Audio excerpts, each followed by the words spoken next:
Hi all, it's me CA Prajosh. Welcome to my YouTube channel CA Prajosh Speaks. മുൻ വീഡിയോയിൽ നമ്മൾ സൂചിപ്പിച്ച പോലെ ദൈനംദിനമായി ഓഫീസുകളിൽ അഭിമുഖീകരിക്കുന്ന നമ്മളെ നാട് ചർച്ച ചെയ്യുന്ന എന്നാൽ ഓഫീസുമായി ചേർന്ന് നിൽക്കുന്ന വിഷയങ്ങളാണ് പൊതുവെ നമ്മൾ ടോപ്പിക്കായി എടുക്കാറ്.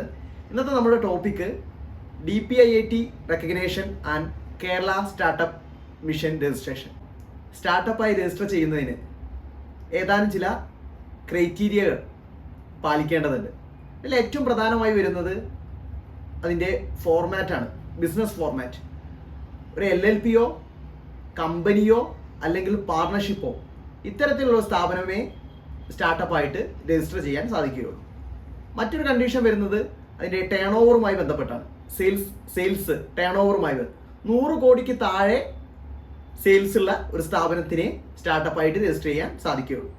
കൂടാതെ ഈ ഒരു സ്ഥാപനം, നമ്മൾ പരാമർശിക്കുന്ന ഈ സ്ഥാപനം കഴിഞ്ഞ 10 വർഷത്തിനുള്ളിൽ ഇൻകോപ്പറേറ്റ് ആയതായിരിക്കണം, അല്ലെങ്കിൽ ഇനി ഇൻകോപ്പറേറ്റ് ചെയ്യാൻ പോകുന്നതായിരിക്കണം. മറ്റൊന്ന് innovation, development, improvement of product, process, services എന്ന രീതിയിൽ. അപ്പോൾ തീർത്തും ഇന്നോവേറ്റീവ് ആയ ഒരു പ്രൊഡക്റ്റ് ആയിരിക്കണം, അല്ലെങ്കിൽ സർവീസസ് ആയിരിക്കണം, ആ തരത്തിലുള്ളൊരു സംഗതി ആയിരിക്കണം. മറ്റൊരു കാര്യം സൂചിപ്പിക്കാനുള്ളത്, അത് നിലവിലുള്ള ഏതെങ്കിലും സ്ഥാപനം സ്പ്ലിറ്റ് ചെയ്തിട്ടോ എക്സിസ്റ്റിംഗ് ആയ സ്ഥാപനം സ്പ്ലിറ്റ് ചെയ്തുകൊണ്ട് തുടങ്ങുന്നത് ആയിക്കൂടാ. ഈ ഒരു ക്രൈറ്റീരിയകളൊക്കെ പാലിക്കുന്ന ഒരു സ്ഥാപനത്തെ നമുക്ക് സ്റ്റാർട്ടപ്പായിട്ട് കണക്കാക്കാം. അത്തരം ഒരു സ്റ്റാർട്ടപ്പ് DPIITയിൽ രജിസ്റ്റർ ചെയ്യാൻ സാധിക്കും. അപ്പോൾ ഏതൊരു സംരംഭകനും തൻ്റെ സ്ഥാപനം മേൽപ്പറഞ്ഞ ഏതെങ്കിലും ഒരു ഫോർമാറ്റിൽ ഇൻകോപ്പറേറ്റ് ചെയ്ത് സർട്ടിഫിക്കറ്റ് വാങ്ങിയ ശേഷം nsws.govin എന്ന സൈറ്റിൽ DPIIT റെക്കഗ്നേഷന് വേണ്ടി ശ്രമിക്കും. അതിൻ്റെ ആദ്യഘട്ടം എന്നുള്ള നിലയ്ക്ക് ഇമെയിലും മൊബൈൽ നമ്പറും കൊടുത്ത് വെരിഫിക്കേഷനാണ്. തുടർന്ന് അങ്ങോട്ട് പ്രൊഫൈൽ ക്രിയേഷനാണ്. രജിസ്ട്രേഷനിൽ നമ്മൾ ലോഗിൻ ചെയ്യും. ലോഗിൻ ചെയ്ത് പാൻ വാലിഡേഷനാണ് ആദ്യഘട്ടം. പാൻ വാലിഡേറ്റ് ചെയ്ത ശേഷം നമ്മൾ registered office address, authorised signatory details തുടങ്ങിയവയെല്ലാം അപ്ഡേറ്റ് ചെയ്യും. കമ്പനിയുടെ ഓർഗനൈസേഷണൽ DSC സൈറ്റിൽ അപ്ഡേറ്റ് ചെയ്യും. അത്തരത്തിൽ നമ്മുടെ പ്രൊഫൈലുമായി ബന്ധപ്പെട്ട അടിസ്ഥാന വിവരങ്ങളെല്ലാം കൊടുക്കുക എന്നുള്ളതാണ് ആദ്യഘട്ടം. പ്രൊഫൈൽ ഏതാണ്ട് 100% ക്രിയേറ്റ് ചെയ്ത ശേഷം തുടർന്ന് ചെയ്യേണ്ടത് DPIIT ആപ്ലിക്കേഷൻ നൽകുക എന്നുള്ളതാണ്. അതിനുവേണ്ടി ഡാഷ്ബോർഡിൽ സെൻട്രൽ അപ്രൂവൽ സെലക്ട് ചെയ്ത് അവിടെ സ്റ്റാർട്ടപ്പ് എന്ന് സെർച്ച് ചെയ്താൽ സ്റ്റാർട്ടപ്പിനുള്ള ആപ്ലിക്കേഷൻ ഫോം നമുക്ക് കാണാൻ സാധിക്കും. ആ ഫോമിൽ അത്യാവശ്യം ചില ഡീറ്റെയിൽസ് ആണ് കൊടുക്കാനുള്ളത്. ഏറ്റവും ആദ്യമായിട്ട് കമ്പനിയുടെ ലോഗോ, തുടർന്ന് കമ്പനിയുടെ എബൌട്ട് ദ എൻറ്റിറ്റിയെ പറ്റിയിട്ട് പറയണം. തുടർന്ന് വിവിധങ്ങളായ ഡോക്യുമെന്റ്സുകൾ അപ്ലോഡ് ചെയ്യുന്ന കുറച്ച് ഡാറ്റാസ്, അതായത് ഈ സ്ഥാപനം എന്ത് പ്രശ്നത്തെയാണ് അഡ്രസ്സ് ചെയ്യുന്നത്, ആ പ്രശ്നത്തിനുള്ള സൊല്യൂഷൻ എന്താണ് നമ്മൾ കാണുന്നത്, അതിൻ്റെ യുണീക്നെസ് എന്താണ്, അതിൻ്റെ റവന്യൂ ജനറേഷൻ ആസ്പെക്ട് എന്താണ്, ഇതെല്ലാം ചുരുങ്ങിയ വാക്കുകളിൽ നമ്മൾ വിശദീകരിക്കേണ്ടതുണ്ട്. കൂടാതെ നിലവിലെ നമ്മുടെ എൻറ്റിറ്റിയെ പറ്റിയിട്ട്, എൻറ്റിറ്റിയിൽ ആരൊക്കെയുണ്ട്, അതിൻ്റെ ഡയറക്ടേഴ്സ് ആരൊക്കെയാണ്, ഓതറൈസ്ഡ് സിഗ്നേറ്ററി ആയിട്ട് ആരൊക്കെ വരുന്നു, അവരുടെ മൊബൈലും ഇമെയിലും വെരിഫൈ ചെയ്യേണ്ടതുണ്ട്. പിന്നെ ആ സ്ഥാപനം എന്തൊക്കെ കാര്യങ്ങളിലാണ് ഇൻട്രസ്റ്റഡ് ആയിട്ടുള്ള ഏത് തരത്തിലുള്ള സ്ഥാപനമാണ് നമ്മൾ ഉദ്ദേശിക്കുന്നത്, അതായത് സെക്ടർ ടെലികമ്മ്യൂണിക്കേഷൻ രംഗമാണോ, ടൂറിസം രംഗമാണോ, മറ്റേത് രംഗമാണ് സ്ഥാപനം ഉദ്ദേശിക്കുന്നത്, ഇത്യാദി കാര്യങ്ങളൊക്കെ കൊടുക്കണം. എത്രത്തോളം എംപ്ലോയ്മെന്റ് ഈ സ്ഥാപനം ജനറേറ്റ് ചെയ്യാൻ സാധിക്കും എന്നുള്ള കാര്യങ്ങളൊക്കെ നമ്മൾ ആപ്ലിക്കേഷൻ്റെ ഭാഗമായിട്ട് കൊടുത്ത് ആ ഫോം നമുക്ക് താൽക്കാലികമായിട്ട് സേവ് ഡ്രാഫ്റ്റ് കൊടുത്ത് സേവ് ചെയ്ത് വെക്കാം.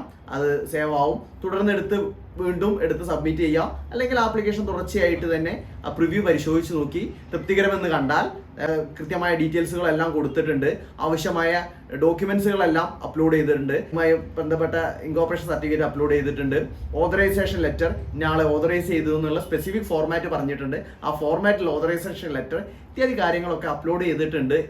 വരുത്തിയ ശേഷം ആപ്ലിക്കേഷൻ സബ്മിറ്റ് കൊടുക്കാം. ആപ്ലിക്കേഷൻ സബ്മിറ്റ് കൊടുത്ത് 2 ദിവസത്തിനകം, കേവലം 2 ദിവസമേ ആപ്ലിക്കേഷൻ പ്രോസസ് ചെയ്യുന്നതിനും മറ്റും എടുക്കുകയുള്ളൂ. 2 ദിവസത്തിനകം സ്റ്റാർട്ടപ്പായിട്ട് രജിസ്റ്റർ ചെയ്യപ്പെടും. സ്റ്റാർട്ടപ്പായി രജിസ്റ്റർ ചെയ്യുന്നതിന് യാതൊരുവിധ ഗവൺമെന്റ് ഫീസസും ഇല്ല എന്നും കൂടെ ഓർമ്മപ്പെടുത്താം. തുടർന്ന് കേരള സ്റ്റാർട്ടപ്പ് മിഷനിൽ രജിസ്റ്റർ ചെയ്യുന്നത് പരിശോധിക്കാം. DPIIT റെക്കഗ്നേഷൻ ലഭിച്ചാലുടൻ കേരള സ്റ്റാർട്ടപ്പ് മിഷനിൽ രജിസ്റ്റർ ചെയ്യാം. DPIT റെക്കഗ്നേഷൻ നമ്പർ ഉപയോഗിച്ച് തന്നെ ലോഗിൻ ചെയ്യാം.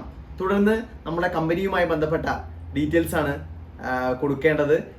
ഒന്ന് DIPP നമ്പർ, മറ്റൊന്ന് CAN, കമ്പനിയുടെ CAN നമ്പർ, രജിസ്റ്റേർഡ് ഓഫീസിൻ്റെ ഡീറ്റെയിൽസ്, സ്ഥാപനത്തിൻ്റെ കോണ്ടാക്റ്റ് ഡീറ്റെയിൽസ്, ഡയറക്ടർമാരുടെയും മറ്റ് പ്രൊമോട്ടർമാരുടെയും ഡീറ്റെയിൽസ്, പ്രൊഡക്റ്റിൻ്റെ നമ്മൾ കൈകാര്യം ചെയ്യുന്ന പ്രൊഡക്റ്റുമായി ബന്ധപ്പെട്ട ഡീറ്റെയിൽസ്, പിന്നീട് കുറച്ച് ഡോക്യുമെൻറ്റുകളാണ് അപ്ലോഡ് ചെയ്യാനുള്ളത്.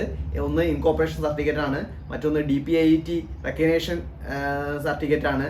GST സർട്ടിഫിക്കറ്റോ മറ്റോ ഉണ്ടെങ്കിൽ അത് കൊടുക്കേണ്ടതുണ്ട്. കമ്പനി ലോഗോ അപ്ലോഡ് ചെയ്യേണ്ടത്. ഇത്തരം കാര്യങ്ങളൊക്കെ അപ്ലോഡ് ചെയ്ത് കഴിഞ്ഞിട്ടുണ്ടെങ്കിൽ ആപ്ലിക്കേഷൻ കംപ്ലീറ്റ് ആയി. ആ ആപ്ലിക്കേഷനും ഉടനടി തന്നെ സ്റ്റാർട്ടപ്പ് മിഷൻ പരിശോധിച്ച് അപ്രൂവ് ചെയ്യുന്നതാണ്. അത്തരത്തിൽ നമ്മൾക്ക് കേരള സ്റ്റാർട്ടപ്പ് മിഷൻ രജിസ്ട്രേഷനും സമ്പാദിക്കും. ഒരു സ്ഥാപനം സ്റ്റാർട്ടപ്പായി രജിസ്റ്റർ ചെയ്യുന്നതിലൂടെ അനേകം ബെനിഫിറ്റുകളുണ്ട്. ഒരു ബെനിഫിറ്റ് എന്ന് പറയുന്നത് ടാക്സ് ബെനിഫിറ്റാണ്. 3 വർഷത്തെ ഇൻകം ടാക്സ് പരിപൂർണമായി ഒഴിവാക്കപ്പെടും. വേറെ മറ്റൊരു ഇതുള്ള പാറ്റന്റ്, ട്രേഡ് മാർക്ക് തുടങ്ങിയ ഇന്റലക്ച്വൽ പ്രോപ്പർട്ടി ആക്റ്റുമായി ബന്ധപ്പെട്ട കാര്യങ്ങളിൽ അതുമായി ബന്ധപ്പെട്ടുള്ള അസിസ്റ്റൻസ് സ്റ്റാർട്ടപ്പുകൾക്ക് കൂടുതൽ ലഭിക്കും. വേറെ ഒന്ന് സീഡ് ഫണ്ടിങ് ആണ്. അതായത് ഗവൺമെന്റിന്റെ ഭാഗത്തു നിന്നും അല്ലാതെ ബാങ്കുകളുടെ അടുത്ത് നിന്ന് ലോണും മറ്റുമായിട്ട് ധാരാളം ഫണ്ടിങ് ഇത്തരം ആളുകൾക്ക് ലഭിക്കുന്നതാണ്. ക്യാപിറ്റൽ ഗെയിൻ ടാക്സിൽ കിഴിവുകളുണ്ട്. കംപ്ലയൻസ്, പല നിയമപരമായിട്ടുള്ള പല കംപ്ലയൻസും പാലിക്കുന്നതിൽ സ്റ്റാർട്ടപ്പുകൾക്ക് പ്രത്യേക ആനുകൂല്യം ഗവൺമെന്റുകൾ നൽകി വരുന്നുണ്ട്. റെന്റിന് സബ്സിഡി ഉണ്ട്. റിസർച്ച് ആൻഡ് ഡെവലപ്മെന്റുമായി ബന്ധപ്പെട്ട് ഗ്രാൻഡ് ലഭിക്കുന്നതാണ്. ഇപ്പോൾ ഒരു മാനുഫാക്ചറിങ് സ്ഥാപനമാണെങ്കിൽ മാനുഫാക്ചറിങ്ങിന് ചെലവാകുന്ന സംഖ്യയ്ക്ക് ഒരു നിശ്ചിത 7 ലക്ഷം വരെയൊക്കെ സബ് ഗ്രാൻഡ് ലഭിക്കുന്നതാണ്. ഒരു പ്രോട്ടോടൈപ്പാണ് നമ്മൾ ഡെവലപ്പ് ചെയ്യുന്നതെങ്കിൽ ആ പ്രോട്ടോടൈപ്പിന് 2 ലക്ഷം രൂപ വരെ സബ്സിഡി ഉണ്ട്. മാർക്കറ്റിംഗ് എക്സ്പെൻസുകൾക്ക് സബ്സിഡി ഉണ്ട്. ഇത്തരത്തിൽ അനേകായിരം ബെനിഫിറ്റുകളാണ് ഒരു സ്റ്റാർട്ടപ്പായി രജിസ്റ്റർ ചെയ്ത സ്ഥാപനത്തെ കാത്തിരിക്കുന്നത്. സ്റ്റാർട്ടപ്പുമായി ബന്ധപ്പെട്ട ഏതാനും ചില കാര്യങ്ങൾ മാത്രമാണ് ഈ വീഡിയോയിൽ പരാമർശിച്ചു പോയിട്ടുള്ളത്. സ്റ്റാർട്ടപ്പ് ഒരു ബൃഹത്തായ ഏരിയയാണ്, വലിയൊരു സാധ്യതയാണ്. ഒരു പുതിയ സംരംഭകനെ പറ്റി സംബന്ധിച്ചിടത്തോളം വലിയൊരു സാധ്യതയാണ് സ്റ്റാർട്ടപ്പ് തുറന്ന് ഇട്ടിരിക്കുന്നത്. ഗവൺമെന്റിന്റെയും കേരള ഗവൺമെന്റിന്റെ ആയാലും സെൻട്രൽ ഗവൺമെന്റിന്റെ ആയാലും മറ്റ് സമൂഹത്തിന്റെ ആകെ സ്റ്റാർട്ടപ്പുകൾക്ക് നല്ല പിന്തുണ ലഭിക്കുന്ന ഒരു കാലത്തിലൂടെയാണ് നമ്മൾ കടന്നു പോകുന്നത്. ആ അവസരത്തെ നന്നായി ഉപയോഗപ്പെടുത്തണം. സ്റ്റാർട്ടപ്പുമായി ബന്ധപ്പെട്ട് എന്തെങ്കിലും തരത്തിൽ സ്റ്റാർട്ടപ്പ് രജിസ്ട്രേഷനും ഈ വീഡിയോയിൽ പരാമർശിച്ച കാര്യങ്ങളുമായി ബന്ധപ്പെട്ട് എന്തെങ്കിലും തരത്തിലുള്ള ക്ലാരിറ്റി വേണമെങ്കിൽ എന്നെ ബന്ധപ്പെടാം.